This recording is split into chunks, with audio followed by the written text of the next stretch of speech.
I promise you, the sparkly, shiny, perfect version of you is the least interesting one. Tell me your real story.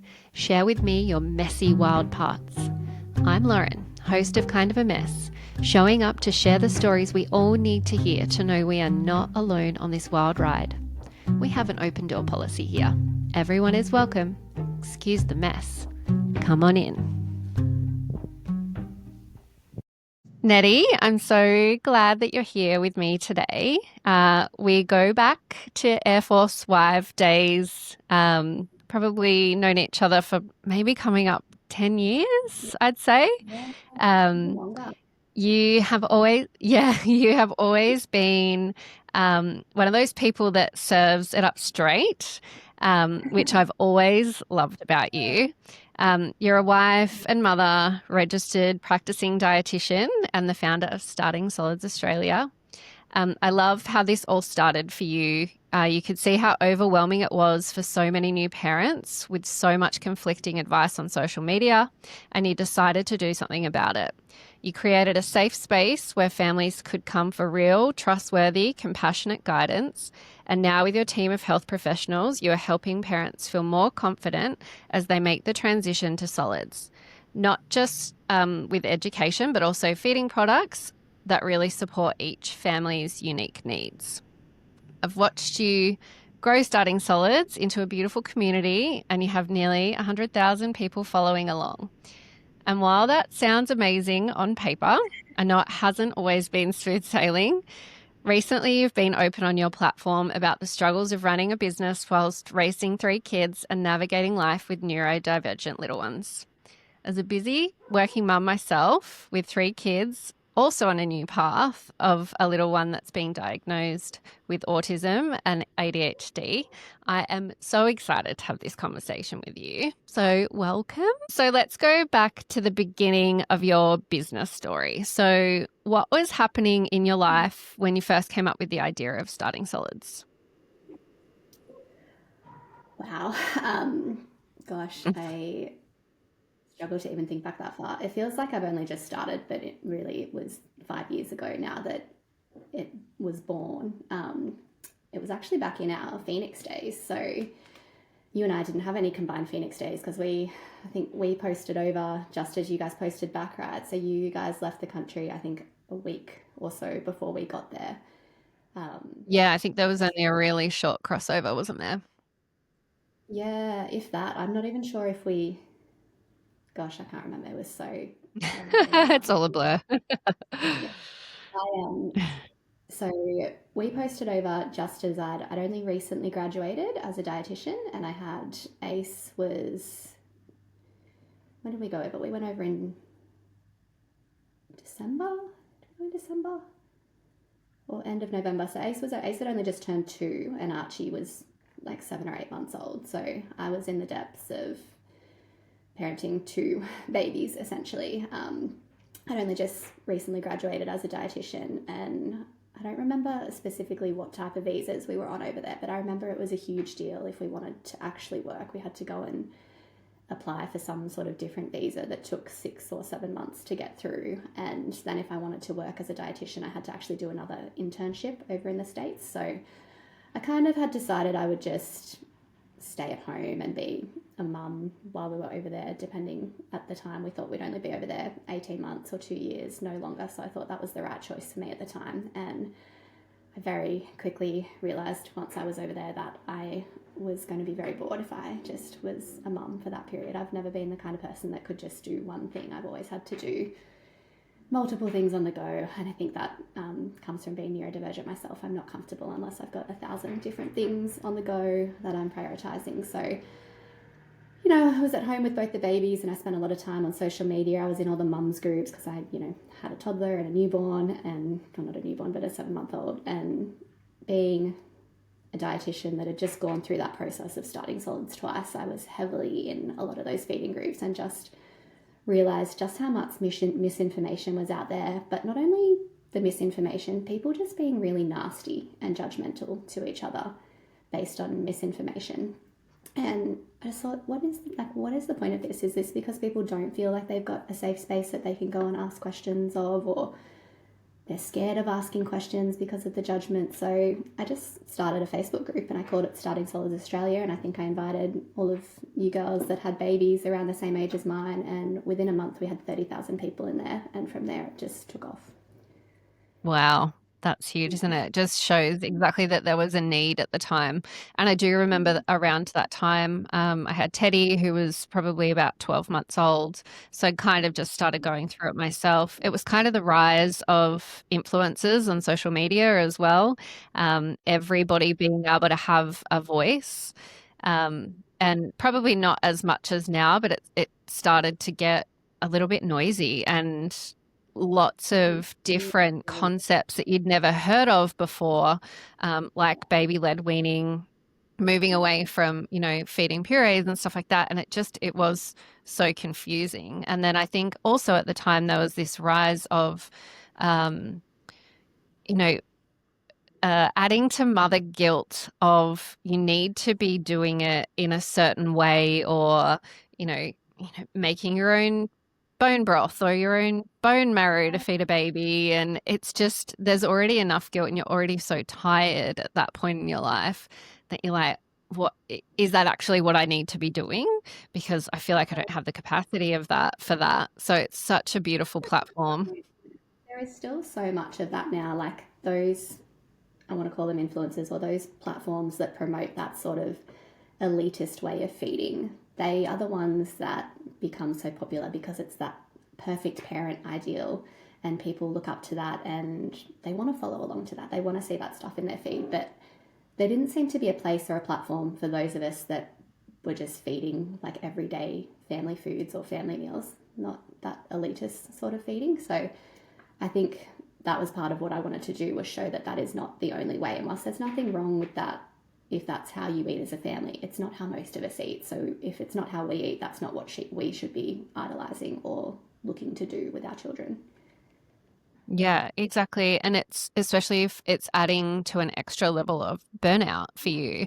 If you're struggling to, make everything from scratch. And I've always, I've always been a bit of this and a bit of that and never afraid to pick up some puree food from the supermarket when you need to, when you're traveling, when you're moving around a lot. Like it's really tricky. So I think that that's really beautiful. So what's the basic premise of Starting Solids Australia?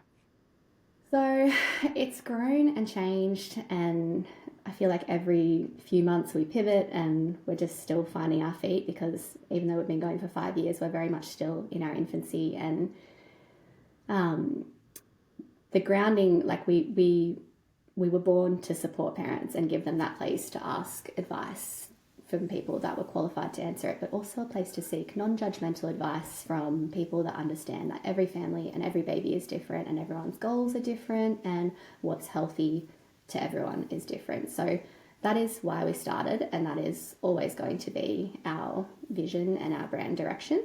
But we've pivoted from, in the early days when we started, all of our income and revenue, which is obviously important because that's what sustains a business, came from our education and our ebooks and our guides and our content, whereas now all of our revenue comes from our products, because that was what took over very quickly once we released them. So all of our revenue comes from the products and that side of things, but all of the actual work that goes into the business and all of the stress comes from the content and the education and the free services that we provide to our audience. So it's a very strange business model, and one that I'm not sure many people would advise doing, but it's what feels right to us, and it's why we started, and it's what we wanted to do. I never set out to create a feeding brand. I actually never wanted to design products or release products. I had no idea that was even something I could do as a dietitian. If you'd asked me when I was doing my dietetics degree if that was what I would be doing in 10 years, I would have probably laughed at you. But yeah, so that's where we are now, and I'm sure in 5 years we might be in a totally different space. But yeah, as long as we still have our platform and we can offer support to parents and be there and just listen and hear parents and help ease any of that parental guilt that mums are feeling, then we're happy and we're achieving what we set out to do. Yeah, that's awesome. And the way that you um, feel into what's needed, especially you've just got such a huge following. So I guess you've got such a great platform to be able to get feedback from people on what they're needing. And I think back to how much it's changed. Amelia's 15 now, and I think back to when she was a baby. And I don't even think you had like squeezy pouches back then. Like it was such a different world, and it just evolves so Yeah, my quickly. niece is the same age as Amelia, and I feel like I remember feeding her out of the little. Um, well, actually, my niece is 17. I remember giving her her first solids back. I would have been I would have been 19. I remember feeding her her first solids the morning of my other sister's wedding. She was sitting in a recliner on a kitchen bench, and we were feeding her Farrix. And like now, 19 years later, I'm like, oh my god, but she turned out fine. Yeah, yeah, absolutely. And I think we've just got to do the best with whatever information we have at the time, right? And I feel like the less guilt that we can carry as a parent, the better. So what's your kind of your flow at the moment with creating? You've got assets, you've got a couple of books as well. So that must have been a huge undertaking. Well, so they're all ebooks at the moment. I did come very close to signing a book deal with Allen and Unwin at one point. I was co-writing it with another professional, and I love the idea of having a written book and having people be able to have that in their houses. For a really long time, I've been having this argument with my best friend for about 15 years that I hated the idea of a Kindle. I love a physical book. I love like sitting down to read a book, but with what we do, my issue with that is that if research changes or recommendations change, it's so hard to then push that information out there to those books that are already printed and getting handed down to families to families. And while I don't think anything would actually change that drastically, that anything we would write would cause harm, it's still in the back of my head there that an ebook is just such an easy option to be able to change recommendations or change what's current based on the evidence and the research. So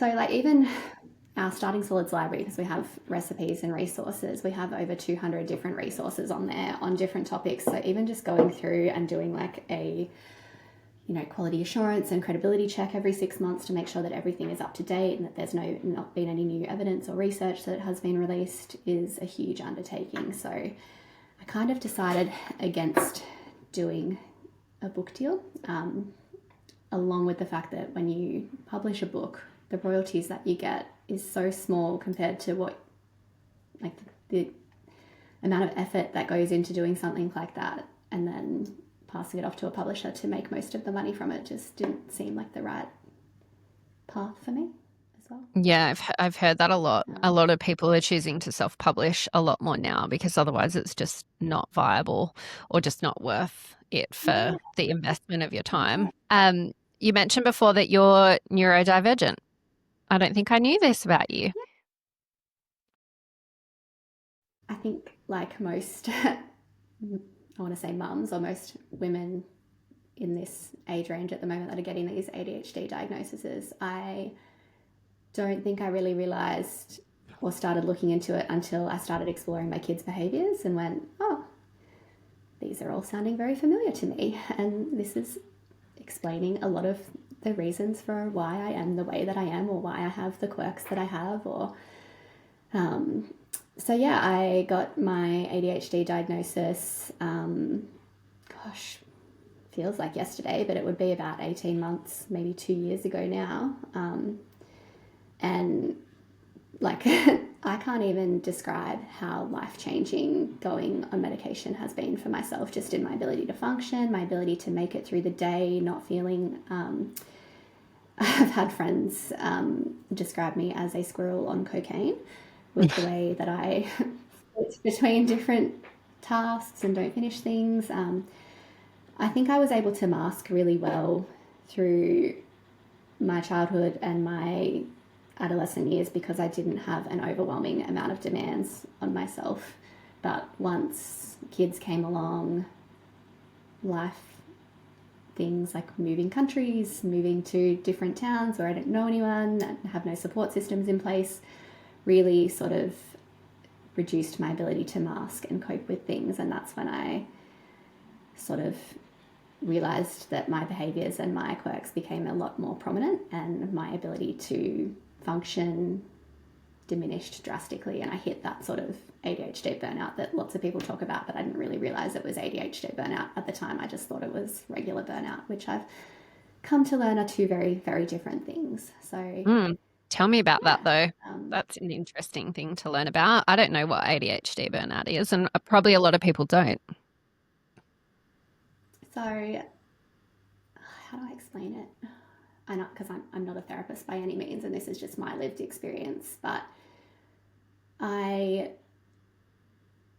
think part of the ADHD is I've always got to have 1,000 things on the go. Like even as a kid, I couldn't just sit down and watch TV. If I was sitting down and watching TV, I had to have a hobby that I was doing. I had to be sitting there and doing craft, or I had to be scrapbooking, or I had to be beading, or I had to be doing sewing or something. And if I just tried to sit down and actually watch something on TV, I would just tune out, fall asleep, couldn't sit there and pay any attention to it. I remember even my parents always thought it was ridiculous. I loved studying. I was like an absolute nerd in school, but I couldn't sit in my bedroom and study at my desk. I had to sit with the TV on and have the background noise and have something going on in the background, and then be sitting there studying, but somehow I would still be absorbing everything that I was studying and reading about with the TV on, and be paying half attention to both. It's very bizarre. But I think part of the ADHD and the masking is it's so exhausting to put so much effort into just normal behaviors every day to get through the day, that I would get to the end of the day and I would just feel like I'd run a complete marathon every day. And now on ADHD medication, I feel like I can do just as much in the day. Actually, I can do 5 times as much in a day with what feels like a quarter of the effort, and then I get to the end of the day feeling fine. I'm not exhausted, and I'm not burnt out, and I'm not just laying in a pile like unable to move, or feeling like I can't even get up off the couch to get a glass of water. It's very odd. But so interesting. No, yeah, absolutely. And I just think bringing awareness to it's really important, especially at the moment. There's lots of conversations around, different neurodiverse things that have been popping up. Obviously, autism is a big one in the media at the moment. But I've also got a couple of friends that have been diagnosed now in their late 30s, early 40s with ADHD. And it's been so validating for them, because their belief systems are so set to, having learnt how to mask these different things that they've had their whole entire life, and not understanding that there is a reason behind that, or why they feel different, or why they've done things differently, or why does it seem like everyone else can do these things so much easier than what I can. And I know that a lot of women say the same, like it's not until you have children that are going through this, and then you start to do the checklists, or you start to go down the diagnosis path, and you're like, oh wow, there's so many of those elements in my child that are actually me. And it starts to bring up this healing and this validation as a part of who you are as a human. And now you've got a whole new set of coping mechanisms and medication that makes your life easier to just understand. So whilst I think everyone's like, oh, it's on the rise, we're diagnosing more, I'm like, yeah, but I think there was a lot of people that just didn't get diagnosed when we were younger. It was kind of a keep on keeping on. Yeah, and I think when we were little, if you weren't that, because ADHD has so many different presentations too, and I think there's still this sort of stigma around that typical naughty kid presentation, and that's not the way that it presents in so many people. So for me as a child, mine presented in like hyperfixations on studying and learning, and I was smart, I could read really well. Like I remember I was the youngest. Actually, I wasn't the youngest. I was the second youngest in my class. There was one boy who was a day younger than me. Sorry, Whereas now kids aren't allowed to start kindergarten at my age anymore because I was a July 22nd baby, and I think the cutoff is March now. So I remember I switched schools a couple of times because we moved around, and when I switched to the school that I ended up doing the rest of my schooling at, I was only just starting year 3, and I was pulled out of class to go to the principal's office to read to him because I read a book or something, and the teachers at this school were just like, you should, like, this is year 7 level reading, you shouldn't be able to read like this. And I remember they didn't communicate that at the time because, you know, we're going back, 30 or so years now. I was terrified. I was like, why am I being sent to the principal's office? What's going on? Like, I thought I was being naughty. And they then made me read in front of the entire school at the time, and I remember at the time I still thought I was being punished. I had no idea what was going on. I had no idea that they were making me read because I could read at this level that was not appropriate for my age. I just thought I was in trouble and being punished, so I was being made to read at an assembly or something. And mine would also present in ways that I would finish the work that they would give me, and then I would be so bored that I would be talking to lots of people and distracting others from doing their work, which is also how my oldest son presents at school at the moment. And I remember I had to sit under the board. I was removed from the entire class, and I had to sit under the chalkboard on my own for an entire year. I think it was year 4, to stop distracting everyone. So I'm like, when I look back now, I'm like, there were signs. There were a lot of signs, but it's just, they were not that typical naughty, uncontrollable. So it's not signs that they really investigated back then. Yeah, and I think there's so many cases where there's kids that go through that sit in that education level and they're ticking all of the boxes and they're completing their work. So whilst they may actually have some of these nuances or these differences, it's actually not pulled up. My youngest son, as I said, has been diagnosed with autism, and he's got inattentive ADHD. So he goes into his own little world and he's very, very happy there. He's the most beautiful, gentle, kind soul. He has been his whole entire life. He's such an easy kid to be around and such a beautiful presence. But it wasn't until he hit, and he's younger for his year 2, he hit kind of year 1 where the learning starts to increase, and he just couldn't take in instructions, wasn't listening, was not, was just checking out. But he was also happy in his own world, and he's also autistic, and he's not reaching out for lots of social interactions. He's very okay on his own in his own little bubble, so he's not distracting anyone. So it took so long for them until he had a teacher that was like, I cannot get to him, like I can't, he's not listening at all. And then his schoolwork started to suffer. So then that meant, you know, they weren't being able to tick their box, which then they went, oh, okay, well, we need to do something about this now because it's from a schooling level. So there was never any behavioral stuff. It was literally just that he wasn't able to get his schoolwork done. And I know it's a huge scale, but I think it's nice to understand that there's so many nuances and there's so many different ways that this presents. And I also think that it's a lot now, our education system just is not built for all of these kids that have such big differences. And I don't think it ever has been. But I think it's becoming more prevalent now than ever before. Like even my middle son, he's definitely got his own quirks and things going on and is super, super intelligent and is probably masking something else as well.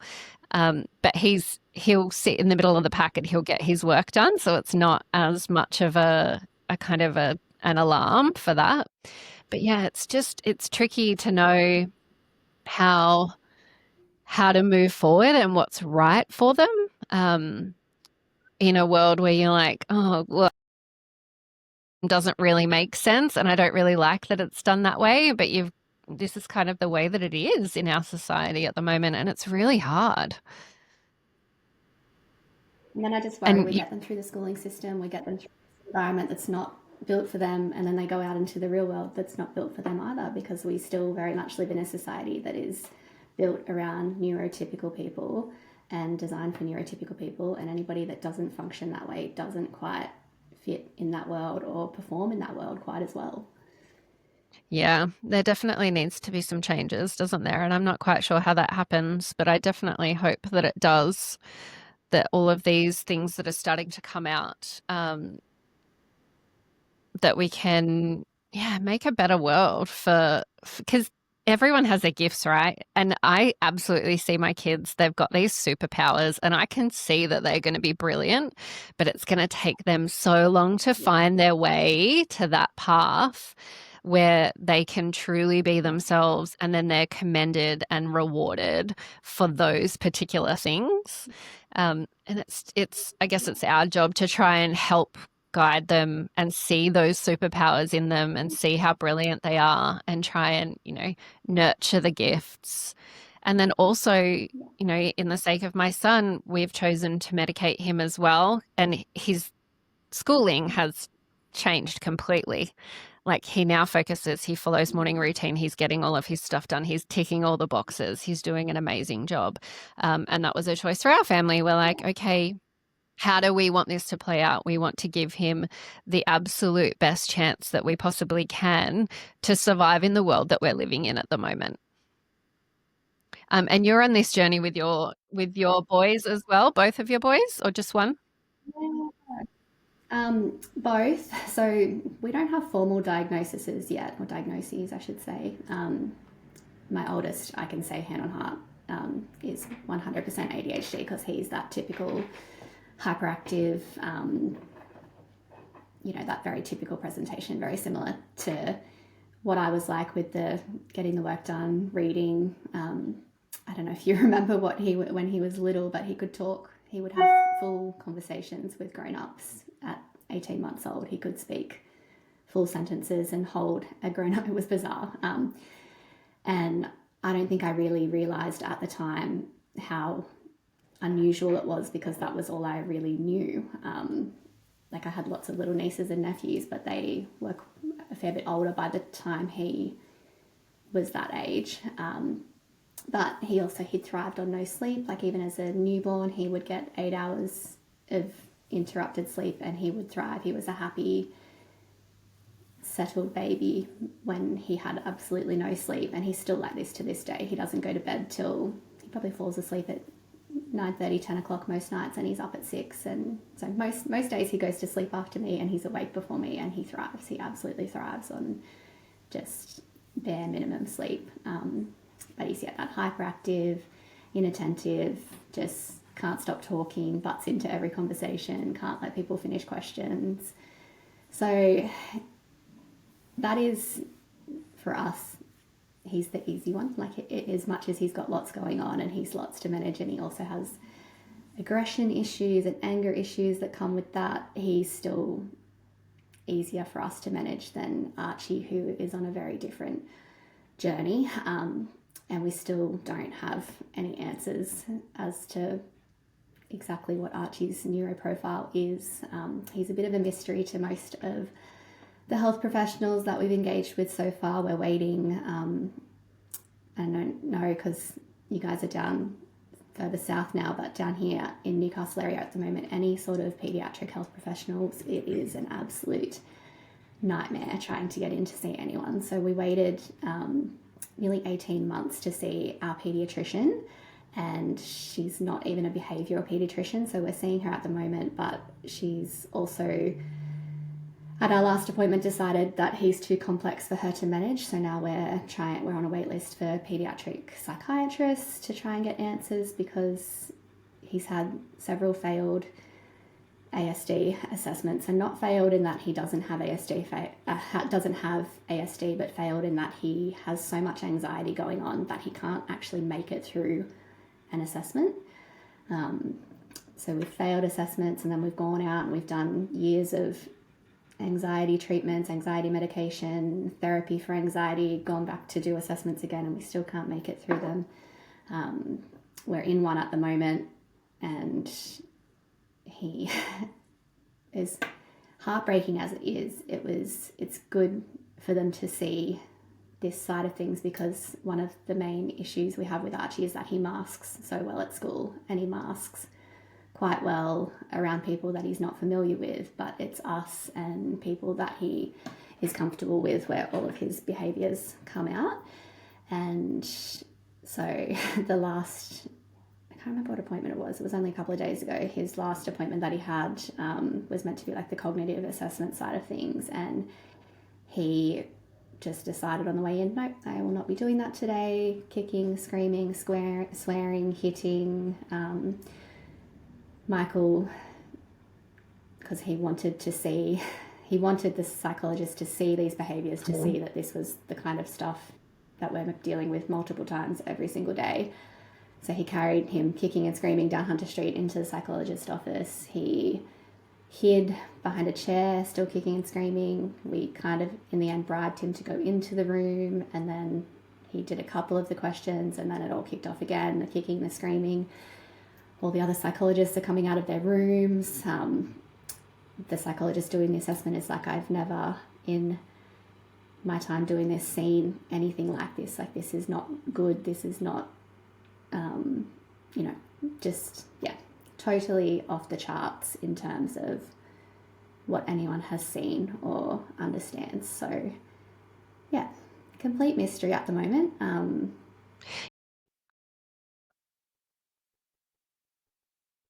Yeah. And I understand that must have been so validating for you guys, though, to have that witnessed so that you could be seen for what it is in its true light, because that must be so incredibly hard to be living with. Yeah, look, it's heartbreaking and soul crushing to even be dealing with those kind of behaviors. I can't even explain the extreme. And this is like, we've been seeing these types of behaviors from Archie since he was like 2 years old. And it actually caused a lot of conflict in my family when we came home from the States, because that's kind of, it's really odd because we didn't notice too much before we came home from the States, but he was only 2 when we came home. He'd only just, was he 2? He turned 2 in February, and then we came home when did we come home? We came home in September of 2020. So we'd also spent an entire year locked in our house in Phoenix, just the 3 of us, and Michael coming and going to work and not really, engaging with the outside world too much. And then we came home during COVID, so we had to do the wonderful 2-week hotel quarantine with our kids, and that was all kind of fine because I think, we were living a very structured life for 2 weeks. We just woke up, played games, did puzzles, played with magnetic blocks, had food delivered to us 3 times a day, and went to bed. And we came home, we lived in an apartment for a couple of weeks till we got our DHA house, and then they started new schools. They went into this totally different life that we'd had in Phoenix, because we came home to Australia where there was very minimal restrictions in place. You checked in and out of places, but we came home during that gap where it was like there was no lockdowns. Everyone was free to do what they wanted and see who they wanted. And then we went back into lockdown, I think a couple of months later. So they just got thrown into this lifestyle of, family coming and going all the time, people that they didn't necessarily know apart from through a phone screen. And several of the psychologists have kind of come to the conclusion that perhaps that was a trauma response. Like, we moved him countries, we moved him away from anything he'd ever known because he didn't remember our life before going to the States. So I don't know. I think that's a bit far-fetched, especially now that we're going on 5 years from that point and we're still seeing all of these behaviours and have done so much therapy over that time. But at the time when we started sort of questioning whether something was different about him and wanting to seek support and wanting to seek professional help, my family were very judgmental and not at all supportive, and just sort of kept throwing their 2 cents in at me that this is just normal toddler behavior. This is like, it's just normal toddler, and you need, that's typical. You just need to discipline better. You just need to say no. And I'm like, I've seen, like, this is not my first child. This is my second child. I've also nannied for toddlers. I've also been heavily involved in the lives of my nieces and nephews. And, my gut was telling me from back then that something was off. And it's ridiculous to even repeat it at this point, but it's something that has had such an effect on my life that and it goes back to the parental judgment and just how much we can judge and shame each other for certain things. One of my close family members had the gall to say to me that he was the way he was because I fed him too much sugar. And just it's astounding to even and this is this is a very, very close family member, knowing that I was a fully fledged pediatric dietitian, that was my day in, day out, bread and butter of what I do, but also knowing that the evidence on sugar and children's behaviour actually doesn't reflect how most of us feel. The evidence on sugar and children's behaviour shows that children's behaviour generally doesn't change with changes in sugar intake. What changes is parents' perception of children's behaviour. So, yeah, the amount of just judgment and I don't even know what the right word was, but it caused massive conflict, and it's just never been the same when you get that kind of judgment from family members about wanting to seek support and find out, just learn more about your child and learn more about how their brain works to support them the best you can. So yeah.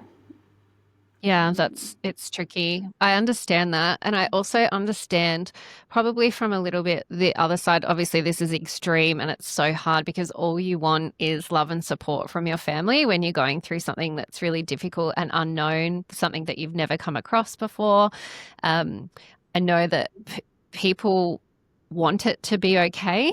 They want it to be normal. They want him not to be different. And I think that's when people try and pull together in whatever they know or their experience, or they try and from a place of wanting it to be okay. But then from the other flip side, as a mother, you know when something's not quite right. You see, you've been with them every single day of their life. When Charlie got his autism diagnosis, it's no surprise. He's always had little weird quirks along the way. And even, the way that he was as a baby, his pain tolerance is another one. He has this outstanding pain tolerance. Never see it. He'll get hurt. Teddy will be losing it. He's very emotional, very, very sensitive, much like me. Charlie will suck it up for 2 seconds and then move on, and he'll be completely fine. You know them, and you know that there's these things about them, and your gut instinct is built on your experience and being around them. And then obviously from your profession too that something like a change in diet is not going to create that extreme circumstance, and you've got the evidence to back it up as well. But it sucks when all you needed was your family to support you. They don't need to support him because you're supporting him, but you need that. And I think that that's an important message for anyone that has any friends that are going through something that they're navigating. No one needs advice. You just need to know that they're there and there to support you. You don't need to understand it, but you just need to be compassionate about different people's circumstances. Yeah, and it's hard enough already being a mum. The guilt, it layers and it layers.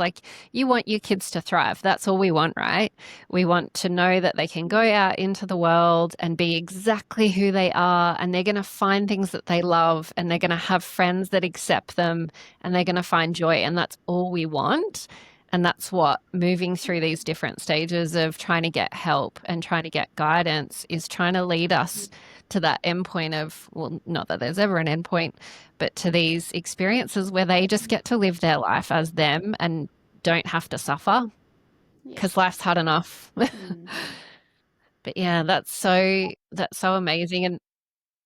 And this is kind of where, this is where I knew that you were going to come on and be a podcast guest, was you on your platform on Starting Solids Australia, and you'd just come back from a holiday, and you thought you were going to come back from the holiday and be so motivated and excited and refreshed. But instead, that wasn't the case. And you got on, and it just so happened I was in an appointment that day and had time to sit down and listen to your story and where you're at.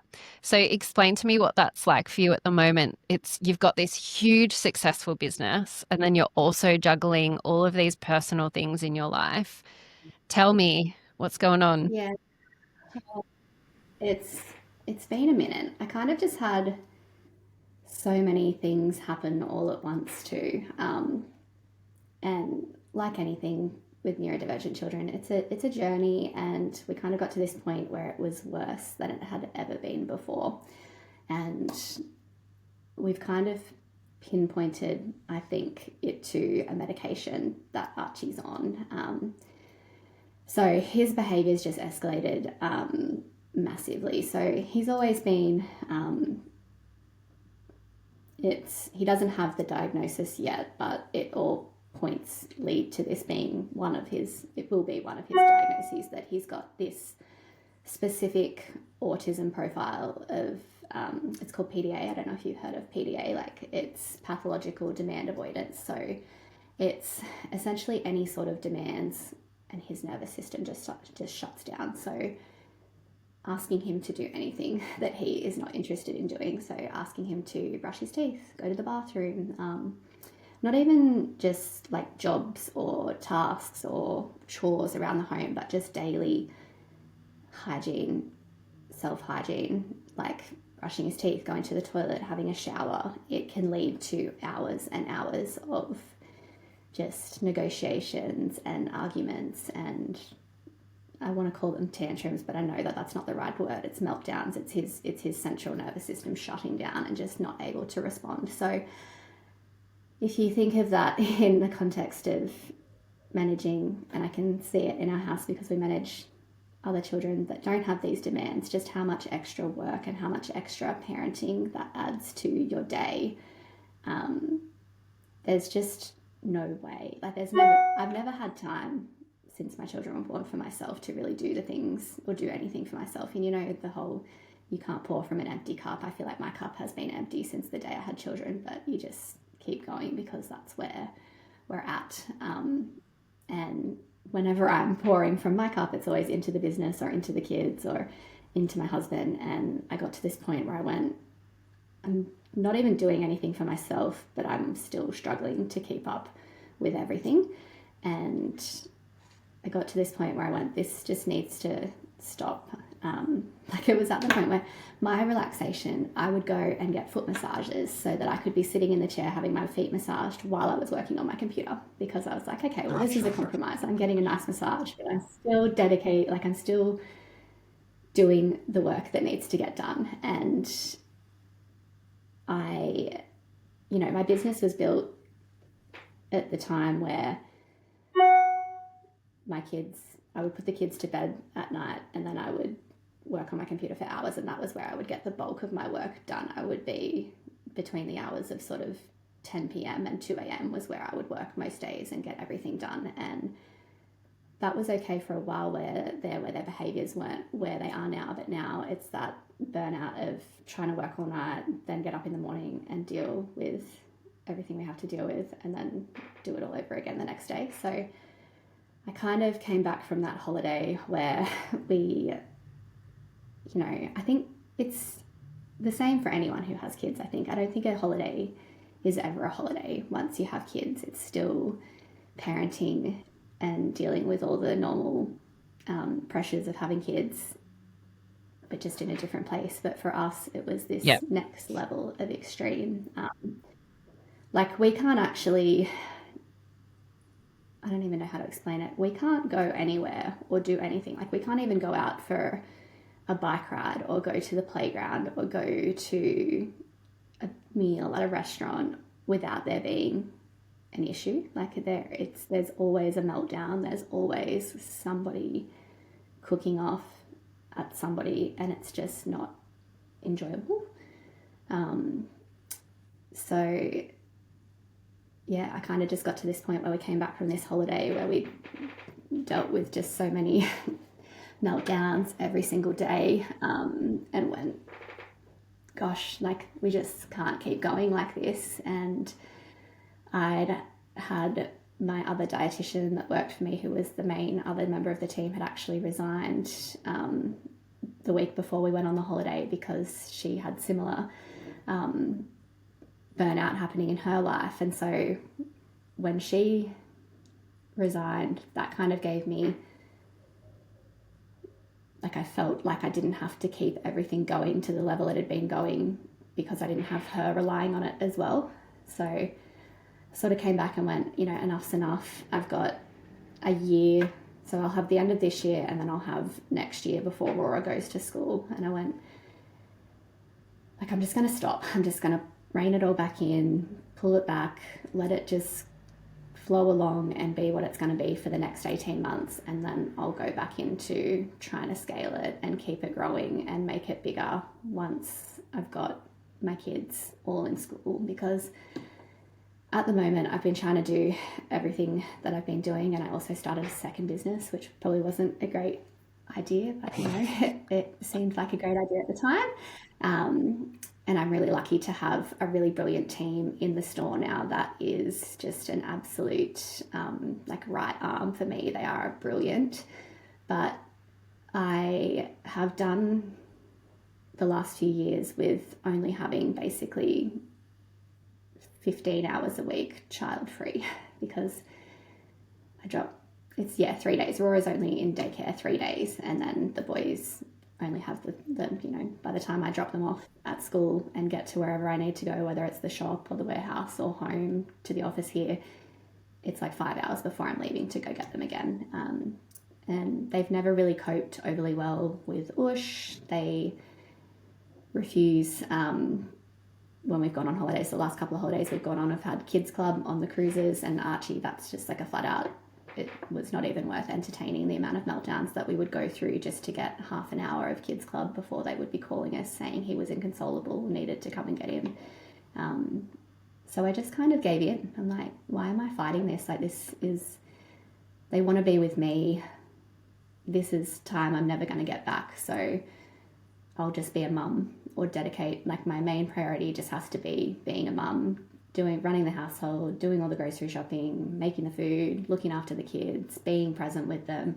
And it'll just mean whatever it means for the businesses for the next year or so. And then when I've got more time to dedicate, we'll just pick back up and hope that things will get back to a point that they were at, because I just don't feel like I have any other choice right now. Yeah. And do you still love it? Like, do you love having that business and seeing that growth? Is that something that really Yeah, is a passion in your life? Like, it's hard to step away from that if you're really loving it. 100%. So it's a really hard concept, I think, for anyone who doesn't have, I don't know if it's a cliche, but I feel like unless you're a mum running businesses, it's really hard to relate to the feeling. And I love what we've grown. I love what we've created, and I love what we've given parents, and I love that we've given them that space to vent and ask questions and have just this non-judgmental space that they can come to. But I also love the products we've created. I love the community we've created. Yeah. I love knowing that if someone has one of our suction plates, they're not dealing with, you know, the mess on the floor, every other suction plate that you get, that you try and suction it down, it's ripped off 20 seconds later. I love that we've been able to create something that solves that problem that is now in thousands and thousands of houses. But like every mum, my kids have to come first. Like, I have to put them first, and I don't think I would ever be able to forgive myself if I didn't. And it's a conversation that I've had with a few people once they saw my stories and sort of reached out, because I think probably I don't know if it's a problem, but one of the worst things I ever did was, after we had the sort of initial conflict and judgment within my family, we stopped talking about the struggles that we were having outside of home. Like, we didn't really talk to friends or family anymore. We didn't really share a lot of what was going on until it got to this extreme point in the last couple of months where we're having, like every day we would be having threats of self-harm.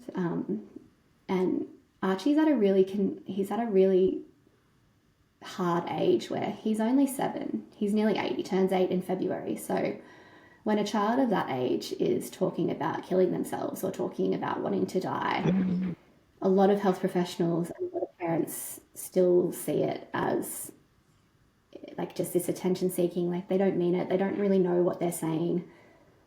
But what if they do? Like we've had children as young as 9 commit suicide in Australia, so you can't not take it seriously. And especially like his words would get so specific. He would be talking about, you know, finding a police station and taking a gun and shooting himself, or walking in front of Wow. the bus, or yeah, like so it's not something that you can ignore. And as a parent, I couldn't not put all of my energy and all of my priorities into making life better for him and finding a way forward for him.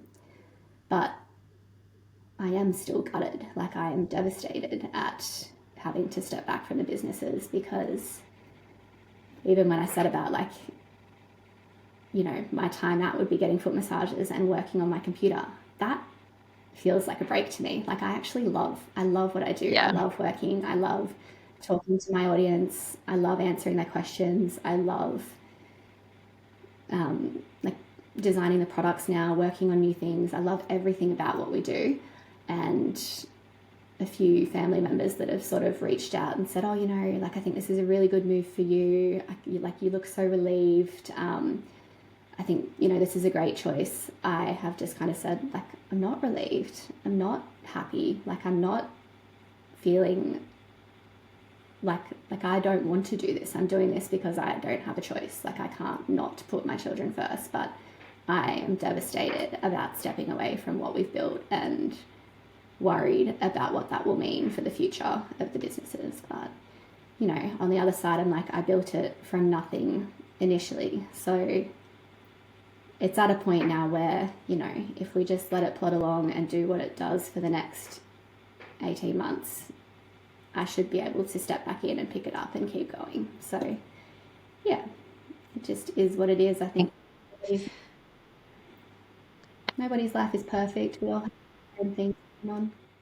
So true. And I think it's just the next evolution, right? Like your platform is speaking to parents, and this is exactly what you probably need to step into to understand what the next evolution is for your business. Like we all create from our life experience, right? So hopefully, um, I just know from my personal experience, whenever I've had to go through something really hard or really challenging, and then you come out the other side of it, you understand the growth that you had from yourself, the empathy that you now have for a different platform of people, especially we've had some personally in our family secondary infertility stuff going on in the background, which that's new for us. I had never ever had to go through that before. I fell pregnant immediately with my first 3 kids. And then now on a 2-year ongoing journey,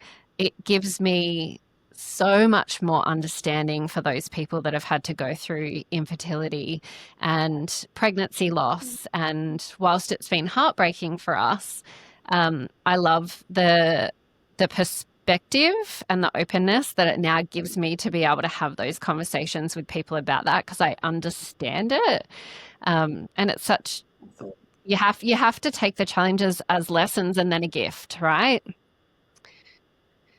Otherwise, what's the point? Otherwise, it just would be so hard to try and grasp anything, and it's hard not to fall into that. Like, especially when you're a mum, like having to step away from the thing, and I see that in you. You're not going out and doing like self-care, or like in the sense of having bubble baths for you all the time, or girls trips or whatever, but your business is your thing. It's the thing that lights you up. It's the thing that gives you the joy and the purpose, and that's what's made it so successful, right?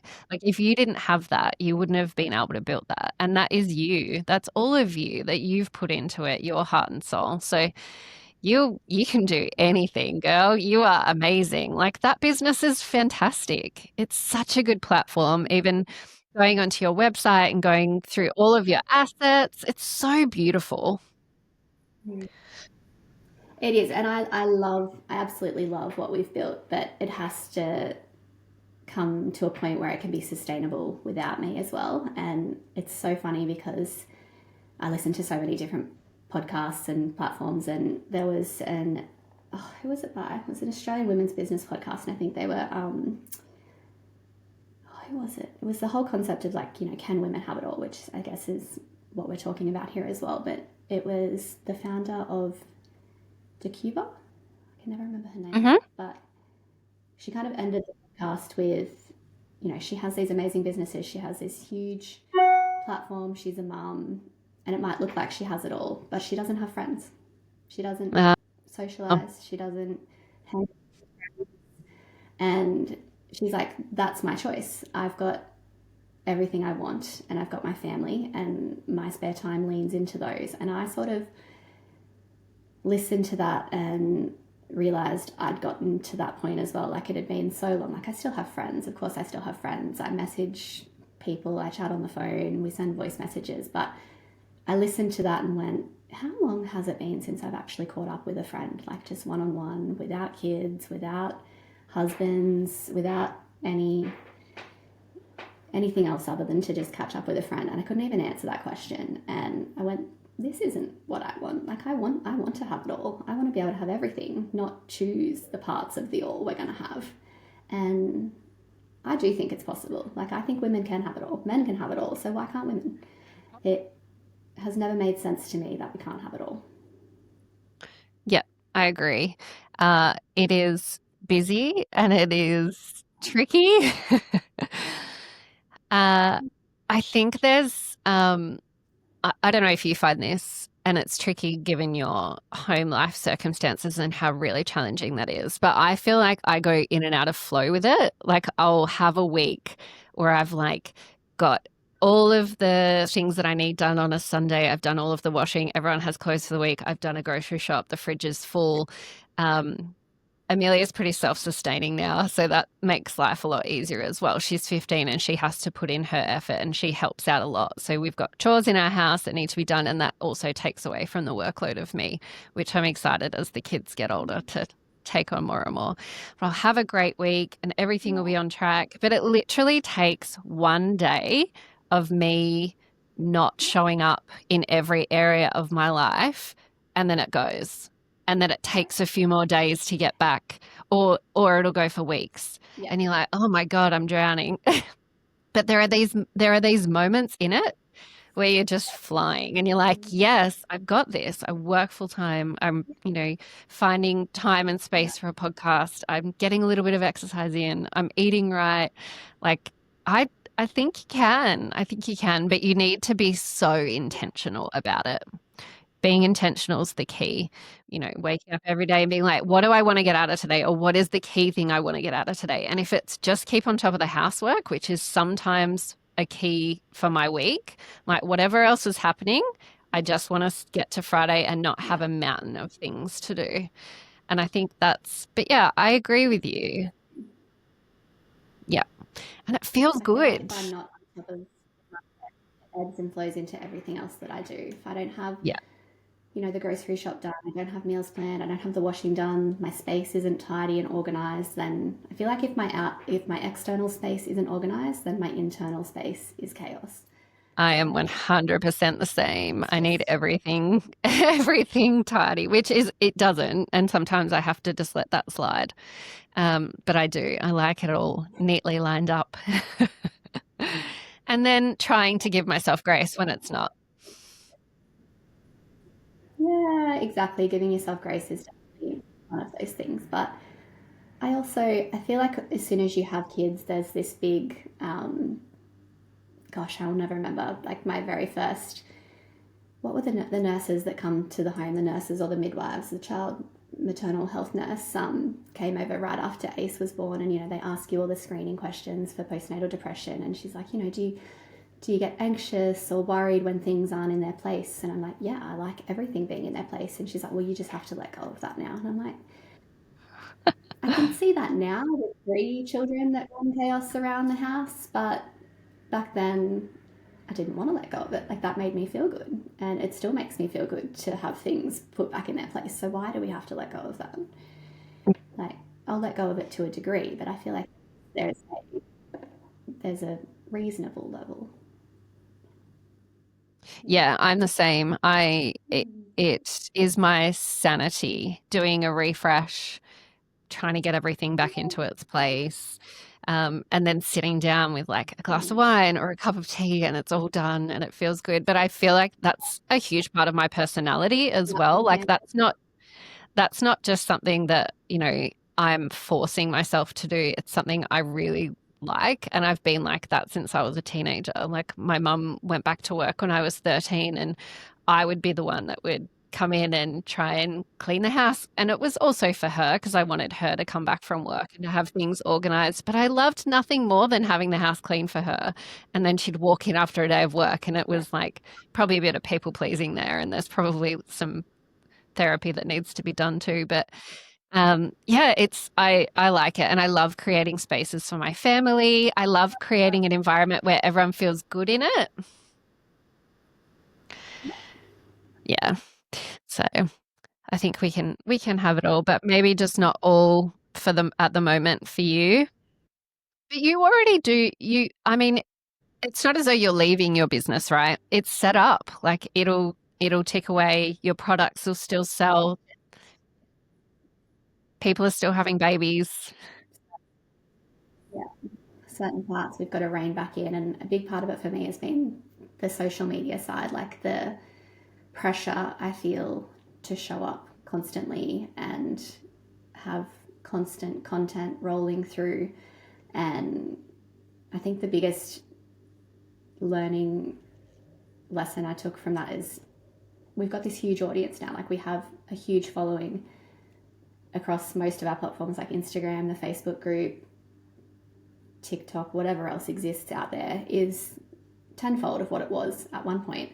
But the actual business and the revenue is the same. Like it has not grown the same as our audience grew. And a big part of that was because I stopped showing up every day and stopped showing my face and Uh, stopped creating that community, because that's the biggest factor, is creating the community. And that's actually the part that I love. Like that's the part that I loved doing. And I stopped doing that to focus on doing all of these other things that you're meant to do to grow and scale your business and be successful. And I wish 3 years ago that I had just kept doing what I was doing and what felt right for me and what made it a success in the first place. And yeah, so now I'm just going to go back to doing what I was doing, and who knows, maybe it'll go 10 times in the other direction. I have no idea, but I've just decided that I'm okay with whatever way it goes. Yeah, and that's you're hearing so much of it these days about the pressure of showing up on social media, especially for you because you've witnessed how it's made you successful. Like it has been the key of growing your community. So without it, I guess it's a little bit tricky to see how you possibly could continue to grow a community or to increase sales for your business and things like that. But it's so I don't know if you feel this way. There's just so much noise out there now as well. So it's hard to show up into a space where it feels like it's noisy. Yeah, yeah. And in the business world, there's every day in your inbox, there's business coaches or people cold calling you, telling you you're doing this wrong, you're doing that wrong, you should be doing this, join our program, do this, do that. And I I started one actually. I did a introductory month of one that is really great, and I've seen so many brand owners have amazing success with it, but it's just so much work. And I kind of did the introductory month and went, this is actually not what I want. Like I don't want to do all this work and scale this business to be this ginormous, I don't even know what I would call it, but I feel like I don't want it to get to that point where it's so impersonal, that it's not me anymore, because that's not what it was ever meant to be. And I felt so much more comfortable with what we were doing in the early days and what we were providing to our community in the early days, that I went, I'm just going to rein it back in. Like, I'm just going to go back to doing what felt good for me, and whatever the business becomes of that just has to be okay. Yeah. And it sounds like your intuition is pretty spot on when it comes to kind of navigating that flow of what feels good for you, and then it works. Or then you pivot, because you've said you pivot a lot. So Yeah, if it doesn't, then we'll pivot again, and yeah, we'll just keep going, I guess. I mean, I kind of have these big existential thoughts all the time, that I'm like, what is the point of it all? Like, why? We'll grow it so much, we'll scale it, but in 20 years, like, I'm going to be in a totally different place in my life. It'll still exist for all the new parents coming through, hopefully. But is that the point of it? Or, yeah, what is the point of everything we do? I know, what is the point of everything we do? Hopefully to help people and to make lives easier, right? Uh, Yeah. Transitioning into that first stage of motherhood, it's a lot. Like, we're missing a lot of our communities as well. So we're meant to be in villages or tribes, and we're meant to be getting that generational knowledge and, slowly over time evolving, but we've got such a disconnect from our communities and from our wisdom and from our elders. I think in a lot of a sense that, we need to create these safe spaces for community so that people don't feel like they're alone, and that they can feel like they can get trusted advice and wisdom from people like yourself that have done it all 3 times. You're a professional, and you legitimately just have everyone's best interests at heart, because you talk about your community and you light up, and it's so exciting. So I guess that's what it is. That's your purpose here, is just to help mums. It's the best part of what we have done, and what we do is, anytime I'm feeling down, or I'm feeling just overwhelmed, or feeling like it's not worth it, or I get a nasty email from someone unreasonable that just can't. Anyway, like, anytime anything like that happens, I then get a message from a mum that's like, oh my god, I'm so glad I found you. I was feeling all this guilt. I'd seen this, I'd seen this, I'd seen this, and it just makes it all worth it. Like, it reminds me and brings me, like, just grounds me again, and makes me go, yeah, this is why we've done this. This is why I sit on my computer until all hours of the morning. This is why we are doing what we're doing. And it does make it worth it. Like, it is worth it. It does make it worth it. So, And I think if we can take some of the guilt off of women, because there is so much in every single area of our life, there's one message that you can get out there and be like, it doesn't have to be perfect. It can be messy. Life is going to throw you curveballs. It is never going to be. And that's why I've started this podcast. I'm like, I just want to get real people that I know, or stories that I've come across, and I want to share them. And I just want to be honest about it, because we're all on social media, and there's so much like beauty standard and perfection and advice. And I'm like, I just want everyone to know that, we're all normal. We're all, just trying to do our best, and your best is enough, and it's going to get messy. And then lean on each other and tell your stories in your circles. Like, the amount of times that I've come up against like different groups of women, and I'm obviously an oversharer, and I think maybe it's now a gift, and I'm going to try and lean into that and find my purpose in that. But I'm like, I will talk about my infertility struggles. I will talk about the fact that I've had miscarriages. I will talk in, circles about, marriage and sex lives, and, the things that are working and the things that aren't, and being a teenage mom. And if we don't bring up all of the mess and the shit and have these conversations in our community, everyone goes back into themselves, isolates themselves, and then when shit goes wrong, they're like, oh my God, what am I doing wrong? Oh, this is just me. When it's like, actually, all of us are going through all of the same stuff. Like, it's different versions of the same stuff. But if we can bring a voice to it, then no one feels like they're alone. And I think there's no greater message than what your business does in everyone's different. You know, what works for you and your family is not going to work for another. There is no perfect way to raise a child. There's no perfect way to feed them. And I think giving yourself some grace is really, really important. So I think you're doing such a beautiful job.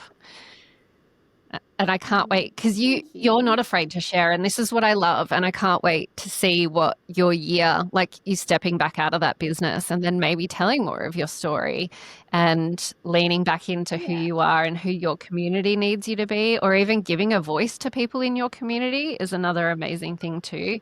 Like that's a whole lot of people that's got a lot of wisdom in there. Like that's amazing to have a community like that. It's a weird time because I'm stepping out, but I'm also stepping back in because I'm going to step out of all the business side of things and then step back into just sharing. You know, back in the early days, it was a lot of, you know, obviously it was the business platform, but it was also a lot of our everyday life. And we also we blurred the lines between business and influencer. And that was when our community was the strongest. People knew me and they knew what was going on in my life and my everyday struggles. And that's what I want to get back to sharing and just being real. Because I think Yeah. when you stop sharing what's really going on and the behind the scenes is when you lose that connection and that Yeah, realness. and I find that interesting. Do you find that interesting? The people that I follow on Instagram, some of them are just so normal, everyday. I also like love to see how people clean their houses. Like just I'm just so Yeah, fascinated one of my by favorite things with me. Yeah. But I also watch uh them and I'm like, oh my God, it's just so much effort to film everything as you do it. Like filming a come yeah. clean with me, like I look at that and I'm like, oh my God, you've had to move that camera like 18 times. That's taken you 3 times as long. Where are the toddlers destroying everything as you clean? Yeah, Yeah. 100%. And that's, I struggle making any content just for that reason. I'm like, I feel like I live a great life. It would probably be really interesting. Can someone come and film it for me though? Because I don't want to have to do it myself. But yeah, I'm excited for your um, you are starting Solids Australia on Instagram and TikTok and Facebook. Facebook, YouTube, all of it. Other platforms next, who knows? Yeah, I'll add some links so that people can find you. Thank you so much for sharing your story. And it's a lot. Like I Thank understand that you. what you're going through. You're very welcome. But You're it's very always nice to welcome. talk to people who do have that lived experience as well. Yeah, yeah. It's just none of us are alone, are we? And you don't have to go very far to find people that you can have a good chat with. So I appreciate your time and excited for your next adventure. All right. Thank you. Thanks for having me. Mhm. Thank you so much for joining me today, for your kindness and your company. Just remember, we are all in this mess together.